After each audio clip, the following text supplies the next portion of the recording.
Smitha 90s 80sல glamour ஆக்ட்ரஸ்லேயே ரொம்பவே ஃபேமஸாக இருந்தவங்க தான் சில்க் சுமிதா. இவங்களை யாருமே தெரியாது அப்படின்னே சொல்ல முடியாது. இவங்களுக்குன்னு ஒரு தனி ரசிகர் பட்டாளம் இருந்துச்சு அப்படின்றத மறுக்கவே முடியாது. சில்க் சுமிதா 17 வருஷமாக தான் சினிமா இண்டஸ்ட்ரியில் இருந்திருக்காங்க. 17 வருஷம் தான் இருந்தாலும் இவங்களுக்குன்னு இருக்கிற ரசிகர் பட்டாளம் தனியான ரசிகர் பட்டாளம் அப்படின்னே சொல்லலாம். வீட்டோட வறுமை காரணமாக 4வதோடையே தன்னோட பள்ளி படிப்பு முடிச்சிடுறாங்க சில்க் சுமிதா. சில்க் சுமிதா அப்பவே பல செக்ஸ் டார்ச்சர்லாம் அனுபவிச்சிருக்காங்க அப்படின்னு சொல்லப்படுது. அதனாலேயே அவங்க வீட்டில் சின்ன வயசுலேயே அவங்களுக்கு திருமணம் பண்ணி வச்சுட்டாங்க அப்படின்ற ஒரு தகவலும் கிடைக்குது. குடும்ப பிரச்சனை இப்படின்ற காரணத்துக்காகவும் பிழைப்பு தேடியும் சென்னைக்கு ஓடி வராங்க. சென்னைக்கு வந்ததுக்கப்புறமா தன்னோட ரிலேட்டிவ்ஸ் வீட்டில் தான் சில்க் சுமிதா தங்க ஆரம்பிக்கிறாங்க. சில்க் சுமிதா தமிழ், தெலுங்கு, மலையாளம், கன்னடம், ஹிந்தி இந்த மாதிரியான மொழிகளில் 450 மூவிக்கும் மேலே நடிச்சிருக்காங்க சில்க் சுமிதா. சில்க் சுமிதா ஆந்திர மாநிலத்தில் இருக்கக்கூடிய ஏலூர் அப்படின்ற ஒரு இடத்துல தான் பிறந்திருந்தாங்க. ஆந்திர மாநிலத்தில் பிறந்தாலும் இவங்களுடைய பூர்வீகம் தமிழ்நாட்டில் இருக்கக்கூடிய கரூரை சார்ந்தவங்க தான் சில்க் சுமிதா. சில்க் சுமிதாவுக்கு ஆரம்ப காலத்துல ஆங்கிலம்லாம் தெரியாது.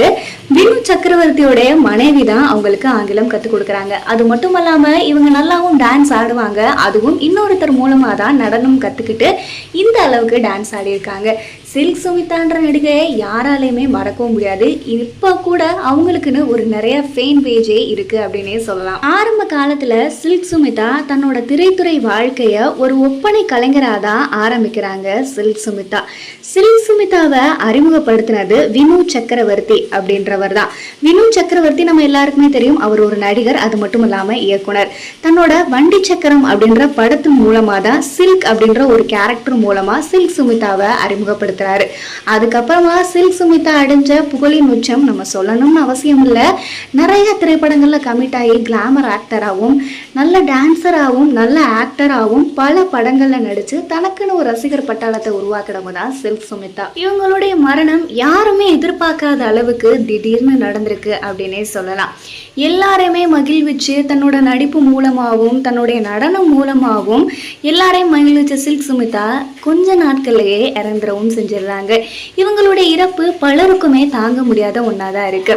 1996ஆம் ஆண்டு சென்னையில அவங்க வீட்டில் இருக்கக்கூடிய அடுக்குமாடி குடியிருப்புல இறந்து கிடந்திருக்காங்க சில்க் சுமிதா. இவங்க தூக்கிட்டு தற்கொலை செஞ்சிருக்காங்க. இவங்க தூக்கிட்டு தற்கொலை செய்யறதுக்கான ரீசன் என்ன அப்படின்றது இப்பவும் தெரியாத நிலையில மர்மமாவே இருக்கு. இவங்க இறக்குறதுக்கு முன்னாடி திரைப்பட தயாரிப்பாளர்களுக்காக நிறைய முயற்சிகள் எடுத்திருக்காங்க. அந்த முயற்சி எடுத்ததுல பல கடன் தோல்விகள் எல்லாமே ஏற்பட்டிருக்கு. அது மட்டும் இல்லாம இவங்களுக்கு சில காதல் தோல்விகளும் ஏற்பட்டிருக்கு. காதல் தோல்வி, குடும்பத்துல இருக்கக்கூடிய பிரச்சனை, அது மட்டும் இல்லாம குடிப்பழக்கம், மன இறுக்கம், கடன் பிரச்சனை இப்படின்ற பல காரணங்களால தான் இவங்க தூக்கிட்டு தற்கொலை செஞ்சிருக்காங்க அப்படின்னு பலராலையும் சொல்லப்படுது. ஆனா இன்றைய அளவுக்கும் எது உண்மை காரணம் அப்படின்றது யாருக்குமே தெரிய வரல.